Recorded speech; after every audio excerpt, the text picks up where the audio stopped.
नमस्कार, मैं हूं प्रशांत जुर्हे। खतरनाक कोरोना से जंग इस वक्त जारी है और इस बीच हम सबकी भी जिम्मेदारी कि हम कोरोना नियमों का पालन करें, फिजिकल डिस्टेंसिंग बनाकर रखें, बार बार हाथ साफ करें और सबसे ज़्यादा ज़रूरी कि ये मास्क लगाकर ज़रूर रखें। और न्यूज़ 18 इंडिया ने तो बाकायदा इसके लिए एक मुहिम भी शुरू की है, हैशटैग मास्क पहनो इंडिया। ये मास्क आप तब तक ना उतारें जब तक कि आप बिल्कुल लोगों से अलग सुरक्षित जगहों पर ना हों, जैसे इस वक्त हम अकेले हैं। एक बेहद अहम खबर इस वक्त न्यूज़ 18 पर छत्तीसगढ़ के सूरजपुर के जिलाधिकारी रणबीर शर्मा पर लोगों से बदसलूकी की खबर दिखाए जाने का बड़ा असर हुआ है। छत्तीसगढ़ के मुख्यमंत्री भूपेश बघेल ने कलेक्टर रणबीर शर्मा को उनके पद से हटा दिया है। उन्हें मंत्रालय में संयुक्त सचिव के पद पर भेज दिया गया है। और ये कार्रवाई आखिर किस लिए करनी पड़ी, ये तस्वीर दरअसल सोशल मीडिया पर यह वीडियो वायरल हुआ। न्यूज़ 18 पर भी दिखाया गया कि किस तरह से एक युवक ये बताने की कोशिश कर रहा है कि वो दवा लेने के लिए बाहर निकला है, लेकिन जब कलेक्टर महोदय वहां पहुंचते हैं तो उसका मोबाइल लेकर पटक दिया जाता है, तोड़ दिया जाता है और साथ ही मौजूद सुरक्षा कर्मियों से पिटवाया भी गया। ये आरोप जब डीएम पर लगा तो उसके बाद न्यूज़ 18 पर वायरल वीडियो की खबर दिखाई गई। मुख्यमंत्री भूपेश बघेल ने कार्रवाई की और डीएम को उनके पद से हटा दिया गया है। लेकिन ये पूरी घटना कैमरे में कैद हुई थी, जिसमें उस युवक को थप्पड़ मारने का आरोप डीएम पर लगा।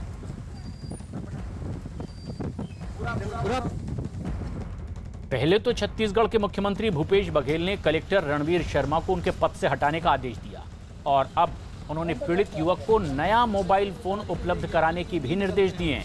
न्यूज़ 18 ने दिखाया था कि किस तरह से छत्तीसगढ़ के सूरजपुर के कलेक्टर युवक को थप्पड़ मारने के साथ ही उसका मोबाइल फोन सड़क पर पटककर तोड़ देते हैं। छत्तीसगढ़ के मुख्यमंत्री कार्यालय की ओर से इसके बाद ट्वीट किया गया।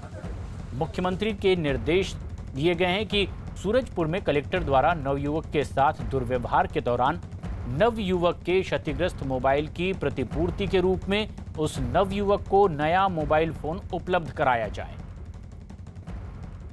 सर, मेरी दादी एडमिट है कोविड में हॉस्पिटल में, तो मैं वहाँ गया था उनके लिए खाना लेके और उनका ब्लड टेस्ट करवाना था, तो लैब वाले भैया को भी उधर से लेते गया था।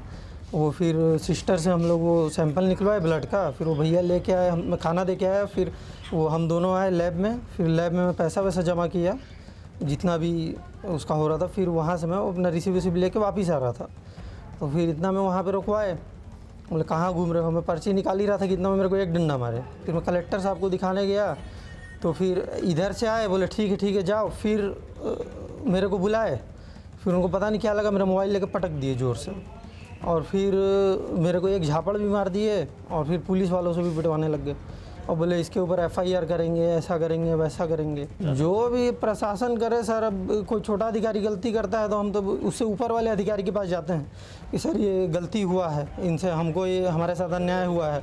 अब ये तो पूरे जिला के जो मालिक हैं, सबसे प्रमुख हैं, वही ऐसा कर रहे हैं, हम किसके पास जाए? असमर्थ हैं किसी के पास भी जाने में, किसके पास जाके क्या बोलें बताइए।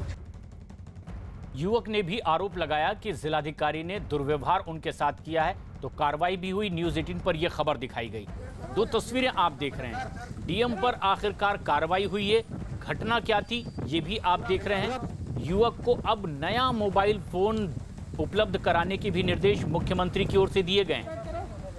किस तरह से युवक को सरेराह थप्पड़ मारा जाता है जब वो बताने की कोशिश करता है कि वो दवा लेने के लिए बाहर निकला है, तो उसके बाद उसका मोबाइल भी सड़क पर पटककर तोड़ दिया जाता है, सुरक्षा बल से पिटवाया भी जाता है।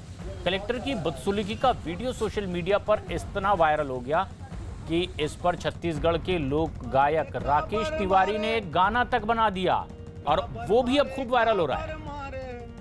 काबर मारे रे कलेक्टर निर्दोष जनताला, तै काबर मारे रे कलेक्टर निर्दोष जनताला, तै काबर मारे रे कलेक्टर निर्दोष जनताला।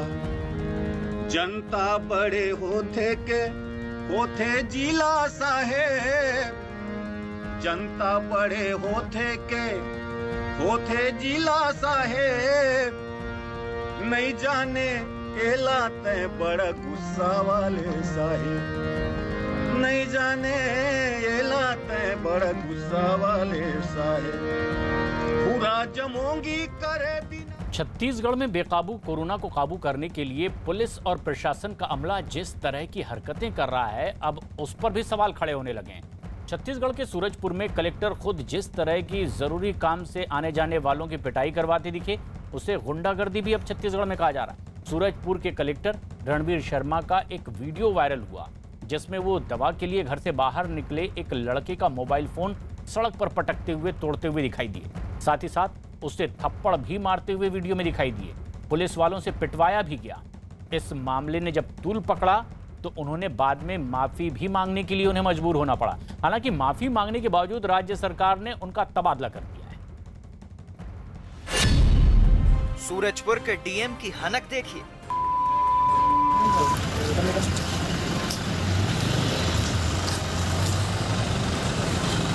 कौन सा टेस्ट कराने गया था? वैसे दादी का दे गया था, नहीं तो नहीं निकलते हैं वैसे हम लोग घर में बाहर, इसीलिए नहीं ये पहले फोन तोड़ा, फिर मारा थप्पड़। इसीलिए नहीं ये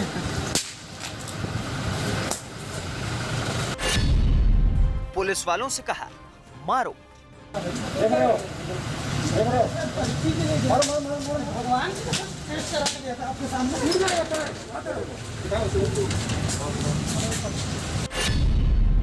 जाते जाते बोले इस पर एफआईआर करो। ये रिकॉर्ड कर रहा है। कहाँ रिकॉर्ड किया मैं? फोटो दिखा रहा हूँ। भगवान की कसम है, रिकॉर्ड किया हूँ। तो भैया कहाँ गए? वो भैया पद का गुमान, हाकिम होने का अहंकार, खुद के सर्वशक्तिमान होने का भ्रम पालने वाले ऐसे ही होते हैं, जैसा सूरजपुर का ये कलेक्टर है। कोरोना की दूसरी लहर का कहर है, ये सच है। सच ये भी है कि छत्तीसगढ़ में लॉकडाउन है। सच ये भी है कि कोरोना को मात देने के लिए इस लॉकडाउन का सख्ती से पालन कराना जरूरी है।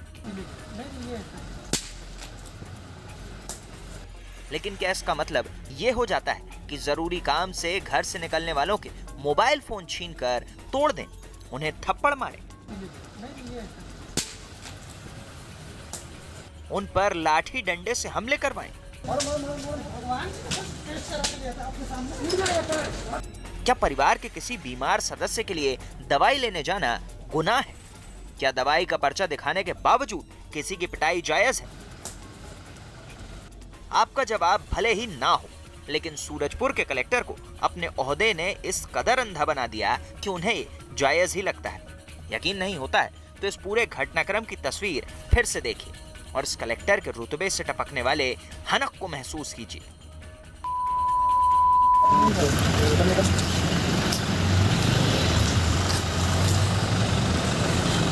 कौन सा टेस्ट कराने गया था?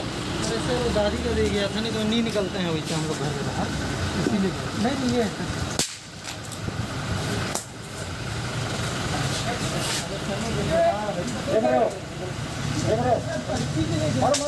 भगवान टेस्ट करा के गया था आपके सामने।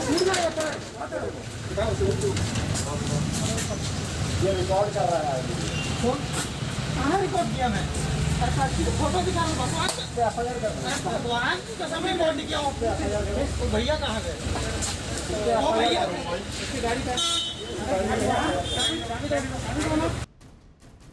बताया गया कि वीडियो में नजर आने वाला ये लड़का दादी की दवाई और टेस्ट की रिपोर्ट लेने घर से निकला था। तभी सड़क पर लॉकडाउन का जायजा लेने निकले कलेक्टर साहब के अमले ने इसे रोक लिया। बाइक से उतरते ही पहले डंडे से स्वागत हुआ और फिर पर्चा दिखाने के बावजूद चालान कटवाने का फरमान आ गया।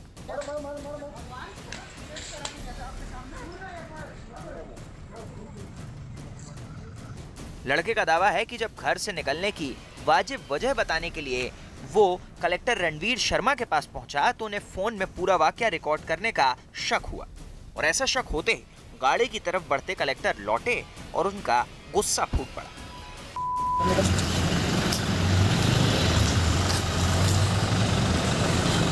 कौन सा टेस्ट कराने गया था?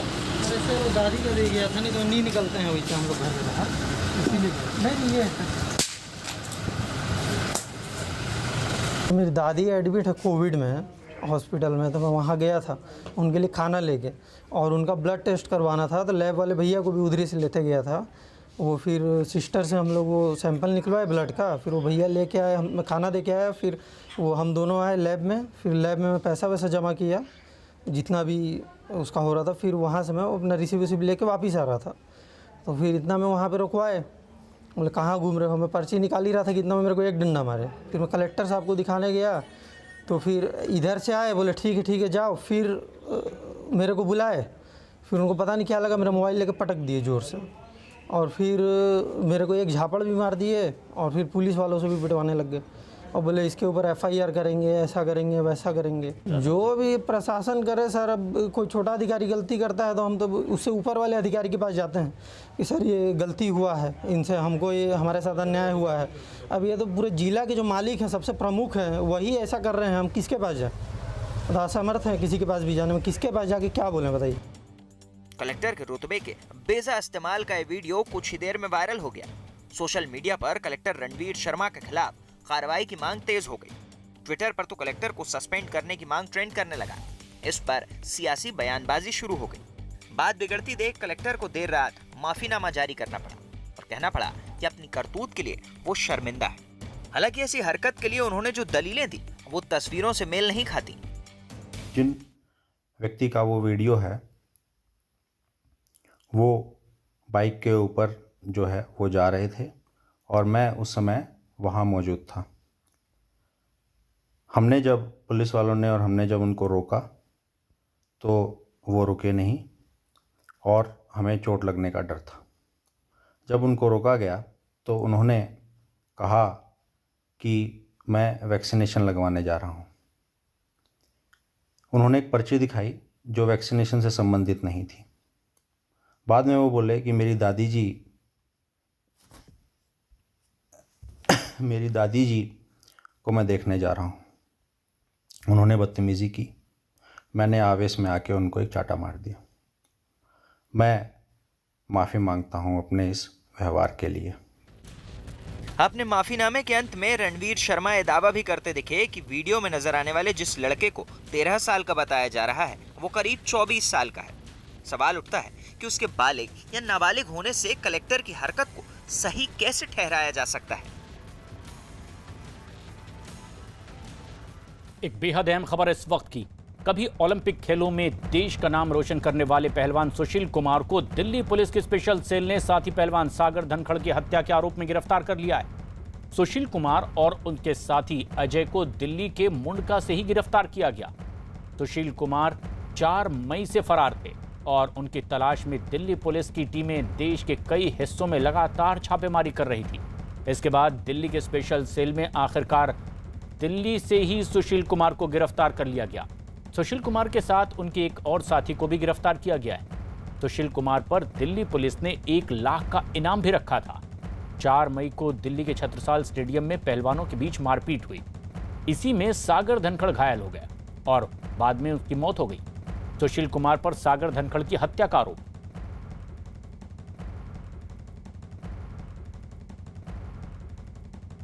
राजीव गांधी खेल रत्न से भी ये सम्मानित, लेकिन आखिरकार पहलवानों की 2 गुटों के बीच हुई इस पूरी मारपीट के बाद हत्या का भी आरोप और तब से फरार चल रहे सुशील कुमार को आखिरकार दिल्ली पुलिस ने गिरफ्तार कर लिया है।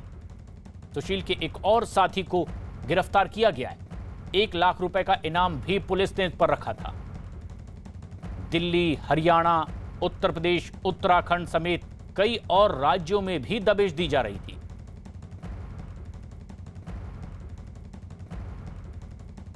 4-5 मई की दरमियानी रात दिल्ली के छत्रसाल स्टेडियम में हुई मारपीट और हत्या की वारदात में आरोपी अंतर्राष्ट्रीय पहलवान सुशील कुमार और उसके साथी जो छत्रसाल स्टेडियम में एक स्पोर्ट टीचर था अजय, इन दोनों को दिल्ली पुलिस की स्पेशल सेल ने आज सुबह करीबन 9:30 बजे मुंडका रोहतक रोड से एक स्कूटी से गिरफ्तार कर लिया है और इस वक्त साकेत के स्पेशल सेल के दफ्तर में सुशील कुमार और जो उसका साथी अजय है उससे पूछताछ की जा रही है। एसीपी अतर सिंह और इंस्पेक्टर शिव कुमार की टीम ने एक मुखबिर की सूचना के आधार पर जो सुशील पहलवान है और जो उसका साथी अजय, इन दोनों को गिरफ्तार किया है। पिछले 15 दिनों से सुशील पहलवान पेशेवर अपराधी की तरह अपनी लोकेशन बदल रहा था। सबसे पहले हत्या की वारदात में शामिल होने के बाद सुशील पहलवान एक साथी की मदद से मेरठ टोल होते हुए हरिद्वार और ऋषिकेश गया। वहां पर एक आश्रम में उसने शरण ली और वापस दिल्ली आके उसने पंजाब का रुख करा। पंजाब में अपने कई ठिकाने बदले। लगातार दिल्ली पुलिस की स्पेशल सेल और लोकल पुलिस लगातार सुशील पहलवान की तलाश कर रही थी। कई ऐसे मौके आए जब सुशील पहलवान गिरफ्तार होते होते बचा, लेकिन वो लगातार अपने मोबाइल फोन बदल रहा था और कई लोगों ने उसको छिपाने में इस दौरान मदद की। एक तस्वीर भी सबसे पहले न्यूज 18 इंडिया ने दिखाई थी जिसमें सुशील कुमार जो है वो मेरठ टोल पर नजर आ रहा है व्हाइट टी शर्ट में। ऐसी कई लीड थी जिसके आधार पर आज सुबह मुंडका रोहतक रोड से जिस वक्त स्कूटी से रोहतक जाने की फिराक में सुशील पहलवान था, उसे दिल्ली पुलिस की स्पेशल सेल ने गिरफ्तार कर लिया है। चक्रवाती तूफान यास के 26 मई को बंगाल और ओडिशा के समुद्री तट से टकराने का अंदेशा है। ऐसे में तूफान से बचाव की तैयारियों को लेकर केंद्र सरकार एक्शन में आ गई है। प्रधानमंत्री नरेंद्र मोदी खुद नेशनल डिजास्टर मैनेजमेंट के अधिकारियों के साथ अहम बैठक करते हुए रहे। इस बैठक में गृह मंत्री अमित शाह के अलावा टेलीकॉम, पावर, राष्ट्रीय आपदा प्रबंधन और सिविल एविएशन से जुड़े अधिकारी भी मौजूद रहे। टाउटे तूफान के बाद अब चक्रवाती तूफान यास का खतरा मंडरा रहा है। मौसम विभाग के मुताबिक बंगाल की खाड़ी में एक कम दबाव का क्षेत्र तैयार हो रहा है जो अगले 3-4 दिनों में बड़े तूफान में बदल सकता है। ये तूफान इसी महीने की 25 से 27 तारीख के बीच पश्चिम बंगाल और ओडिशा के तट से टकरा सकता है। इस तूफान को यास नाम दिया गया है जो बांग्लादेश में भी काफी नुकसान पहुंचा सकता है। इस तूफान को देखते हुए कोस्ट गार्ड को अलर्ट कर दिया गया है और मछुआरों को समुद्री किनारों से दूर रहने की चेतावनी दे दी गई। ताउते सुपर साइक्लोन के बाद अब यास सुपर साइक्लोन का खतरा बढ़ता जा रहा है। ये एक इनसेट तस्वीर है और आप इस पूरे इलाके में देख सकते हैं बादलों का जमावड़ा। हालांकि ये किस तरीके से साइक्लोन आगे बढ़ रहा है इस पर बात करने के लिए हमारे साथ मौजूद है मेट डिपार्टमेंट के डीजी डॉक्टर एम महापात्रा। उनसे बात करते हैं। सर, किस तरीके का ये साइक्लोन जो है अब बन रहा है, क्या ये वाकई सुपर सीवियर साइक्लोन में तब्दील हो सकता है? अभी ये एक लो प्रेशर एरिया है। ऑन 23 ये एक डिप्रेशन में परिणत होगा और एक 24 को इस एरिया में east central bay of Bengal में ये एक साइक्लोन के रूप में इंटेंसिफिकेशन होगा। बाई 25 ये नॉर्थ वेस्ट दिशा में गति करके एक वेरी सीवियर साइक्लोन स्टॉर्म में परिणत होने का हम उम्मीद रख रहे हैं, पूर्वानुमान जारी किए हैं। और 26 शाम को वेस्ट बंगाल और इसके adjoining north Orissa and Bangladesh coast को एक वेरी सीवियर साइक्लोन स्टॉर्म जैसे तट को पार करेगा। और तब जब हम वेरी सीवियर साइक्लोन स्टॉर्म बोलते हैं इसका wind speed anything from 120 to 165 kilometre तक हो सकता है, मगर एग्जैक्टली कितना विंड स्पीड होगा तब पता चलेगा जब ये डिप्रेशन का रूप लेगा। सो ऑन 24 जब ये डिप्रेशन होगा तब हम इसका एग्जैक्ट लैंडफॉल पॉइंट और इसका विंड स्पीड बताएंगे। अभी जिस तरीके का डिप्रेशन है और अभी अंडमान निकोबार के ऊपर जो है इस वक्त इस तरीके से सिस्टम तैयार हो रहा है, वहाँ पे क्या कंडीशन है और उस कंडीशन को ध्यान में रखते हुए अगर हम बताएं कि किस वे से यहाँ से निकलते हुए किस तरीके से ऊपर तक जाएगा ये और क्या क्या इफेक्ट ये दिखा सकता है? अभी अंडमान सी, पूर्व केंद्रीय बंगोपसागर और दक्षिण पूर्व बंगोपसागर में स्क्वाली वेदर चल रहा है। Wind speed 45 to 55 kilometre per hour, gusting to 65 kilometre per hour चल रहा है। Sea condition rough to very rough है, इसलिए ये अभी फिशरमैन, ट्रॉलर, स्मॉल शिप्स के लिए सेफ नहीं है। और ये कंडीशन और ज़्यादा खराब होगा कल ऑन 24 एंड 25 जब ये साइक्लोन धीरे धीरे इंटेंसिफिकेशन होगा। देश में ब्लैक फंगस के बढ़ते खतरे के बीच एक और डराने वाली खबर सामने आ रही है, जिसमें कुछ ऐसे केस सामने आए हैं जिनमें उन लोगों को भी ब्लैक फंगस हो गया जिनको स्टेरॉयड नहीं दिया गया था, जबकि कुछ ऐसे मामले भी सामने आए हैं जिनमें मरीजों की छोटी आंत में ब्लैक फंगस मिलने से डॉक्टरों की चिंता बढ़ गई है।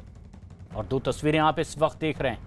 पहली दिल्ली के गंगाराम अस्पताल की है, वहां 2 मरीजों की छोटी आंत में ब्लैक फंगस मिला है, जबकि दूसरी तस्वीर मध्य प्रदेश के रीवा की है। वहां एक ऐसे आदमी में ब्लैक फंगस के लक्षण मिले जिसे स्टेरॉयड दिया ही नहीं गया था। दिल्ली के सर गंगाराम अस्पताल में ब्लैक फंगस के 2 अनोखे मामले सामने आए हैं और इसके बाद इस बीमारी ने और ज्यादा चिंता बढ़ा दी है। डॉक्टरों ने बताया कि इन दोनों मरीजों की छोटी आंत में ब्लैक फंगस पाया गया, जबकि उनके नाक, आंख और दिमाग पर इसका कोई असर नहीं पाया गया। हालांकि ये दोनों ही मरीज कोरोना से पीड़ित थे, लेकिन इन दोनों को स्टेरॉइड भी नहीं दिया गया था। लेकिन इनकी छोटी आंत में ब्लैक फंगस मिलने से अब डॉक्टरों की मुश्किलें और ज्यादा बढ़ गई है। उन्होंने इस केस को दुर्लभ बताया है। इन दोनों केसेस के अंदर रेयर चीज़ें ये हैं, एक तो ये दोनों पेशेंट्स कोविड के थे और इन दोनों को डायबिटीज़ थी। इनमें से एक मरीज को स्टेरॉइड नहीं मिले, जो कि हम बहुत कॉमनली बोल रहे हैं स्टेरॉइड्स की वजह से म्यूकोर हो रहा है। इन दोनों मरीजों में नाक का, आँख का या ब्रेन का म्यूकोर नहीं मिला, केवल इंटेस्टाइनल म्यूकोर मिला, जो कि बहुत अपने आप में एक और रेयर चीज़ है। तीसरी चीज़, इंटेस्टाइनल म्यूकोर अक्सर पेट यानी स्टमक और लार्ज इंटेस्टाइन यानी बड़ी आंत को अफेक्ट करता है, लेकिन इन केसेस में हमने स्मॉल इंटेस्टाइन का देखा इन्वॉल्वमेंट। मध्य प्रदेश के रीवा से जो तस्वीर सामने आई वो भी डराने वाली है। ब्लैक फंगस के मामले ने यहां लोगों की चिंता और बढ़ा दी। जिस आदमी को ये ब्लैक फंगस की बीमारी हुई, उसे कोरोना के लक्षण नहीं थे और ना ही उसे स्टेरॉइड का इंजेक्शन लगाया गया। ऐसे में इन लोगों में ब्लैक फंगस मिलने के बाद अब डॉक्टरों की चिंता और ज्यादा बढ़ गई है। अब डॉक्टर इस मरीज की जांच करके ये पता लगाने में जुट गए हैं कि आखिर इस आदमी को ब्लैक फंगस की बीमारी कैसे हुई, ताकि दूसरे लोगों को भी समय रहते सावधान किया जा सके। अभी हमारे यहाँ पर जो पेशेंट करीब 22 भर्ती है और उसमें अधिकतर में जो पेशेंट हमारे कोविड के थे उन लोगों में और जो पोस्ट कोविड थे उन लोगों में ये देखने में आया है। और कई बार हम लोगों ने जो जब देखे हैं वार्डों में, जब कोविड का समय नहीं था, तो वो पेशेंट जो डायबिटिक की वजह से कोई कॉम्प्लिकेशन हो गया, जैसे डायबिटिक कीटोसिडोसिस, उस दौरान फिर हम लोगों को देखने में ये मिलते हैं। महाराष्ट्र में भी ब्लैक फंगस का ये दायरा अब लगातार बढ़ता चला जा रहा है। अब तक ब्लैक फंगस के 1,500 मरीज सामने आ चुके हैं। लेकिन हमारी राय में ये वक्त परीक्षा कराने का नहीं है। ये वक्त है कि हम बच्चों को जिस तरह से हमने 10वीं में किया है, 2, 3 साल या 1 साल की अलग अलग परीक्षाएं जो अभी तक ली गई हैं, हिस्टोरिकल रेफरेंसेस के आधार पर बच्चे का मूल्यांकन करें और उसको 12वीं की परीक्षा में हम उत्तीर्ण करें, उसको पास करके आगे भेजें। अगर कोई बच्चा कहता है कि मुझे हिस्टोरिकल रेफरेंस के आधार पर पास नहीं होता है, तो जैसा हमने 10वीं में उसको ऑप्शन दिया है कि समय आने पर फिर हम उसकी परीक्षा कराएंगे और उसके मार्क्स को अपग्रेड कर देंगे। अगर कोई बच्चा कहता है कि मेरे नंबर कम आए हैं हिस्टोरिकल रेफरेंस से के आधार पर, मेरे नंबर्स तो ज़्यादा आते हैं, अगर मैं परीक्षा देता तो मुझे परीक्षा देने का अवसर दिया जाए, तो सही समय आने पर उसको परीक्षा का अवसर देके उसके मार्क्स अपग्रेड किए जा सकते हैं। लेकिन 12वीं क्लास का ये कंटिन्यूस चलना उसके लिए भी खत्म हो, ऐसा हमने प्रस्ताव दिया है। मैंने ये भी रिक्वेस्ट किया है कि आज एग्जाम लेने वाली संस्थाओं, शिक्षा व्यवस्था की परंपराओं, ट्रेडिशनल कन्वेंशनल शिक्षा व्यवस्था, इसकी रूल्स एंड रेगुलेशंस को, इसकी परंपराओं को फॉलो करने के चक्कर में हम अपने बच्चों को कुर्बान नहीं कर सकते। हम अपने बच्चों की जान पे नहीं खेल सकते और हमें एक पेरेंट के रूप में सोचना होगा। हमें शिक्षा व्यवस्था के मुखिया के रूप में सोच के ये समय नहीं निकालना है। हम शिक्षा व्यवस्था के मुखिया के रूप में अगर तय करेंगे तो शिक्षा व्यवस्था के रूल, उसके कन्वेंशंस, उसके सारे ट्रेडिशंस हमारे सामने आएंगे। अगर पेरेंट के रूप में हम सोचेंगे तो एक पेरेंट के रूप में हमें समझ में आएगा कि नहीं, हम अपने बच्चों को अभी परीक्षा के जोखिम में नहीं डाल सकते। तो इसलिए मैंने रिक्वेस्ट किया है। लेकिन साथ साथ मैंने रिक्वेस्ट किया है क्योंकि बात सिर्फ बोर्ड की परीक्षाओं की नहीं है, बात एंट्रेंस एग्जामिनेशंस की भी है, बात यूनिवर्सिटी के आगे के एग्जामिनेशंस की भी है, अगला सेमेस्टर शुरू होने की भी है कि फिर बच्चे परीक्षाएं, प्रतियोगी परीक्षाएं कैसे देंगे, नीट की, जेईई की परीक्षाएं कैसे देंगे। तो इस सब का एक ही समाधान है कि हम अपने बच्चों को वैक्सीनेशन कराएं। दिल्ली के उप मुख्यमंत्री ये मान रहे हैं कि इस वक्त परीक्षा कराना मुनासिब नहीं होगा और छात्रों के स्वास्थ्य पर ध्यान देना सबसे ज्यादा जरूरी है, क्योंकि देश अभी कोरोना की दूसरी लहर के कहर से धीरे धीरे बाहर निकलता दिखाई दे रहा है, लेकिन पूरी तरह नहीं। इस जंग में एक और बड़ी चुनौती अब सामने आने लगी है। देश के 10 राज्यों में ब्लैक फंगस के 7,000 से ज्यादा केस दर्ज किए जा चुके हैं। 200 से ज्यादा लोगों की तो इस ब्लैक फंगस की वजह से मौत तक हो चुकी है।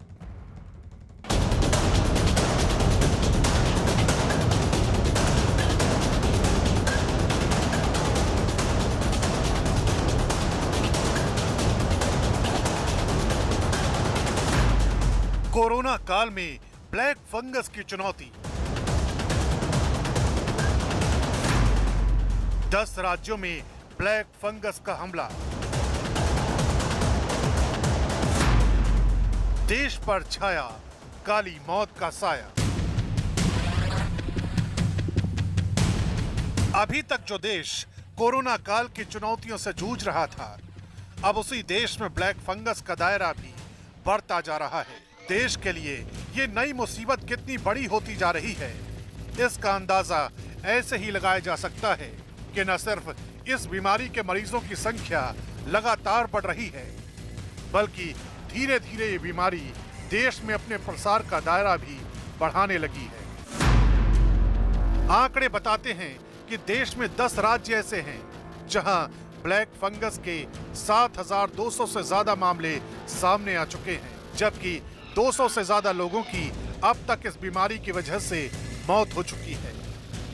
म्यूकरमाइकोसिस यानी कि ब्लैक फंगस देश में कोरोना की खतरनाक महामारी के बीच ब्लैक फंगस के प्रसार ने चुनौतियों का पहाड़ खड़ा कर दिया है। ऐसा इसलिए क्योंकि बहुत ही जल्द ब्लैक फंगस ने देश के 10 से भी ज्यादा राज्यों को अपने शिकंजे में ले लिया है। ब्लैक फंगस नाम की इस बीमारी ने जिन राज्यों में अपने पांव पसारना शुरू कर दिए हैं, उनमें महाराष्ट्र, गुजरात, मध्य प्रदेश, राजस्थान, हरियाणा, दिल्ली, उत्तर प्रदेश, उत्तराखंड, बिहार, छत्तीसगढ़, कर्नाटक और तेलंगाना जैसे राज्य शामिल हैं। ये खतरा कितना बड़ा है, इसका अंदाजा ऐसे ही लगाया जा सकता है कि जिन राज्यों में इस बीमारी ने तेजी के साथ अपने पांव पसारे हैं, उन राज्यों में इसे महामारी घोषित कर दिया गया है। यूपी 8वां राज्य है जहां ब्लैक फंगस को महामारी घोषित किया गया है। सबसे पहले तो केंद्र सरकार के गाइडलाइन के अनुसार सभी राज्यों को और उत्तर प्रदेश ने भी कल इस महामारी एक्ट के अंतर्गत ब्लैक फंगस को एक गंभीर बीमारी में अधिसूचित कर दिया है। जब आप इसको अधिसूचित करते हैं तो इससे संबंधित जो दवाइयां हैं पूरे देश में, अगर उसमें शॉर्ट सप्लाई होता है तो उसको केंद्र सरकार उसके पूरे उत्पादन अपने अंदर ले लेती है। दिल्ली से सटे गाजियाबाद में ब्लैक फंगस का खतरा साफ महसूस किया जा सकता है। यहाँ ब्लैक फंगस के अब तक 33 मामले सामने आ चुके हैं। हैरानी इस बात की है कि यहाँ एक ही निजी अस्पताल में ब्लैक फंगस के 25 मामले रिकॉर्ड किए गए हैं, जिनमें से एक मरीज की इस बीमारी की वजह से मौत भी हो चुकी है। अभी तक मेरे पास 25 मामले आ चुके हैं। 25 में से एक मरीज जिसका नाम राजा राम था, सियानी का रहने वाला था, उसको मैंने ऑपरेट किया था। आगे से आँख तक पहुंचा हुआ था फंगस और उसके ब्रेन तक गया हुआ था। उसमें इंजेक्शन एम्फोटेरेसिन आइडियली लगना चाहिए था, जो उस मरीज को अवेलेबल नहीं हुआ और उसके कारण हमें उस मरीज को खोना पड़ा। उधर गौतम बुद्ध नगर में भी ब्लैक फंगस नाम की बीमारी अपनी दस्तक दे चुकी है। यहाँ अब तक ब्लैक फंगस के 20 से ज्यादा मरीज सामने आ चुके हैं। प्रशासन का दावा है कि इस बीमारी से लड़ने वाली दवाओं की किल्लत को दूर कर लिया गया है। ब्लैक फंगस के भी हमारे यहाँ 21 मरीज अब तक रिपोर्ट हुए हैं और अभी ऐसी कोई डेथ नहीं हुई ब्लैक फंगस से, जो कि निश्चित रूप से ब्लैक फंगस से हुई हो। हमारे पास सरकार ने दवाई प्रोवाइड करा दी है मेरठ में और हमने डॉक्टर चंदन को ऑथराइज कर दिया है। आगरा में भी ब्लैक फंगस ने अपने पांव पसारना शुरू कर दिए हैं। आंकड़ों के मुताबिक यहां अब तक ब्लैक फंगस के 7 मरीज सामने आ चुके हैं। यही वजह है। और एक बेहद अहम खबर इस वक्त, पहलवान सुशील कुमार ने कबूल कर लिया है। पुलिस ने गिरफ्तार किया गया था और मारपीट की बात उन्होंने कबूल कर ली है। पहलवान सुशील कुमार को हत्या के आरोप में आज पुलिस ने गिरफ्तार कर लिया है। 1 लाख रुपए का इनाम भी रखा गया था। दिल्ली के छत्रसाल स्टेडियम में 2 पहलवानों के बीच बातचीत, मारपीट और उसके बाद हत्या का मामला, जिसमें आरोपी थे ओलंपिक मेडलिस्ट सुशील कुमार भी। कई प्रदेशों में दबिश दी गई थी और आज आखिरकार दिल्ली पुलिस ने गिरफ्तार कर लिया। लेकिन पूछताछ में पहलवान सुशील कुमार ने कबूल किया है कि विवाद हुआ था, उनके बीच मारपीट हुई थी। हत्या का आरोप सुशील कुमार पर लगा है। कई दिनों से फरार चल रहे थे। दिल्ली, यूपी, उत्तराखंड, हरियाणा, पंजाब में कई जगह दबिश दी जा रही थी। लेकिन आज गिरफ्तारी हुई और सुशील कुमार से पूछताछ जारी है। सुशील कुमार ने कबूल किया है कि पहलवान सागर से उनका विवाद हुआ था, मारपीट हुई थी। आनंद तिवारी हमारे सहयोगी फोनलाइन पर मौजूद हैं। आनंद, क्या क्या बातें अब एक्सेप्ट की है पहलवान सुशील कुमार ने? जी देखिए, स्पेशल सेल की पूछताछ में सुशील कुमार ने यह कबूल किया है कि वो छत्रसाल स्टेडियम में 4 और 5 मई की रात अपने साथियों के साथ मौजूद थे और वहां पर जो मारपीट हुई थी उसमें भी वो शामिल थे। सुशील पहलवान ने यह भी माना है कि मारपीट करने के बाद वो अपने घर जाके सो गए थे और उन्हें इस बात का बिल्कुल भी जानकारी नहीं थी या उन्हें ये भरोसा नहीं था कि इतनी मारपीट में जो सागर है उसकी मौत हो जाएगी। तो कहीं ना कहीं इमोशनल कार्ड खेलने की सुशील पहलवान ने कोशिश की है और बॉडी लैंग्वेज से सुशील पहलवान काफी परेशान नजर आ रहे थे स्पेशल सेल की पूछताछ में, क्योंकि काफी कम वक्त स्पेशल सेल ने पूछताछ की है और मेडिकल के लिए ले जाया गया है। थोड़ी देर में उसे रोहिणी कोर्ट में पेश किया जाएगा। लेकिन एक बड़ा खुलासा किया है सुशील पहलवान ने कि वो छत्रसाल स्टेडियम में अपने साथियों के साथ मौजूद थे और वहां पर उनकी सागर से एक फ्लैट के विवाद को लेकर पहले से विवाद चल रहा था और जिसको लेकर वहां पे मारपीट हुई। सुशील ने यह भी वहां पर दावा किया है कि जो मोबाइल वीडियो थे वो वहां पे बनाए गए थे जिसमें पूरी घटना कैद हुई थी और वो एक अहम कड़ी थी सुशील को गिरफ्तारी को लेकर और सुशील के खिलाफ सबूत को लेकर, जिसके आधार पर पुलिस ने फॉरेंसिक जांच कराई उस वीडियो की। अब कुछ देर के बाद प्रशांत सुशील कुमार को फिजिकली तौर पर उसके साथी अजय के साथ रोहिणी कोर्ट में पेश किया जाएगा और जो नॉर्थ वेस्ट जिले की पुलिस है वो सुशील की कस्टडी लेगी और फिर आगे इस पूरे मामले में पूछताछ की जाएगी, क्योंकि एक फ्लैट विवाद था और उस फ्लैट को सुशील कुमार ने अपने साथियों को शरण देने के लिए ले रखा था और उसमें कई जो नामी बदमाश हैं काला जखेड़ी, लारेंस बिश्नोई के, वो वहां पर आते थे और वो कब्जा करना चाह रहे थे, जिसको लेकर सुशील का जो है वो काला जखेड़ी से विवाद हुआ था। इस पूरे मामले में एक सोनू नाम का चश्मदीद है जो काला जखेड़ी का रिश्तेदार है और सागर का काफी खास था। उसने पूरी घटना की चश्मदीद गवाही दी है दिल्ली पुलिस को और बताया था कि किस तरह से पूरी घटनाक्रम को अंजाम सुशील पहलवान और उसके जो बाकी साथी पहलवान थे उन्होंने अंजाम दिया था। यही वजह है कि अभी 5 से 7 लोग इस पूरे मामले में फरार चल रहे हैं, जिसमें कई पहलवान और कई नामी बदमाश शामिल हैं।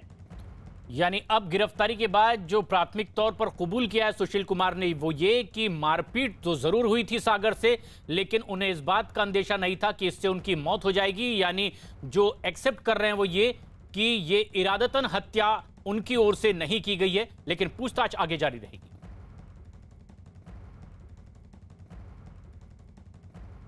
महाराष्ट्र में लगातार बढ़ते ब्लैक फंगस के मामलों के बीच पालक मंत्री असलम शेख ने दावा किया है कि महाराष्ट्र सरकार लगातार लोगों की मदद के लिए कोशिश कर रही है। कोरोना की तीसरी लहर और ब्लैक फंगस के मामले से निपटने के लिए महाराष्ट्र सरकार की क्या तैयारी है, इस पर बात करने के लिए हमारे साथ मौजूद हैं महाराष्ट्र सरकार में मंत्री असलम शेख सर। सबसे पहले तीसरी लहर आने का जो अंदेशा जताया जा रहा है कि जुलाई अगस्त में आएगी, बच्चों पर ज्यादा असर होगा, उसको देखते हुए महाराष्ट्र सरकार की क्या तैयारी है, किस तरह से निपटने का इंतजाम किया जा रहा है? देखिए, जो हमारी टास्क फोर्स है, WHO है, ICMR है, सबने कहा था कि फेज 1 होगा, फेज 2 होगा, फेज 3 भी होगा और ये फेज 4 भी होगा अगर हमने वैक्सीनेशन जो है केंद्र सरकार ने ध्यान नहीं दिया, या तो खुद वो वैक्सीनेशन ले और राज्य को दे या वो खुला कर दे ताकि राज्य अपने हिसाब से जो है वो जो वैक्सीनेशन निकली है दुनिया भर में उनसे खरीद ले, नहीं तो इस तरीके से बढ़ता रहेगा। अहम सवाल सर ये है क्योंकि ब्लैक फंगस के केसेज में भी देखें तो महाराष्ट्र में 1500 से ज्यादा केसेज आ चुके हैं, देश में टॉप पर है। महाराष्ट्र सरकार के लिए 2 चुनौती है, एक तो कोरोना की तीसरी लहर, दूसरा ब्लैक फंगस। महाराष्ट्र सरकार ने यह भी कहा कि हम महात्मा ज्योतिबा फूले आरोग्य योजना के तहत लोगों का मुफ्त में उपचार करेंगे, लेकिन अभी जो केसेस सामने आ रहे हैं उससे निपटने के लिए क्या अलग वार्ड बनाए जाएंगे? जो मरीज आ रहे हैं उन्हें अलग वार्ड में रखा जाएगा? नहीं, देखिए, जो इस तरीके के केसेस आ रहे हैं उसकी तादाद अब इतनी ज्यादा महाराष्ट्र की साइज को देखते हुए नहीं हुई है। जैसे मुंबई में कुछ आ गए होंगे, कुछ थाना में आ गए होंगे, कुछ अलग अलग कोल्हापुर और इस तरीके से आए हैं तो बिखरे हुए हैं। लेकिन जब ऐसे लगेगा, अभी वो टास्क फोर्स हमारी जो बैठी है, जो एक्सपीरियंस डॉक्टर, सीनियर डॉक्टर्स को लेके जो बनाए हैं उनका रिकमेंड लेंगे, क्योंकि वो ही सही तरीके से बता सकते हैं, हम लोग के साथ बैठ के चर्चा कर सकते हैं, ना कि किसी की बात सुने आए हैं और टेलीविजन में कुछ भी हम बोल दें। वो अब देख रहे हैं कि पिछली बार से फेल ही होते आ रहे हैं। केंद्र सरकार के कभी जो हेल्थ मिनिस्टर आके बोलते हैं, कभी पंतप्रधान जी जो बोलते हैं, वो कहीं भी कॉन्क्रीट नहीं हो रहा है।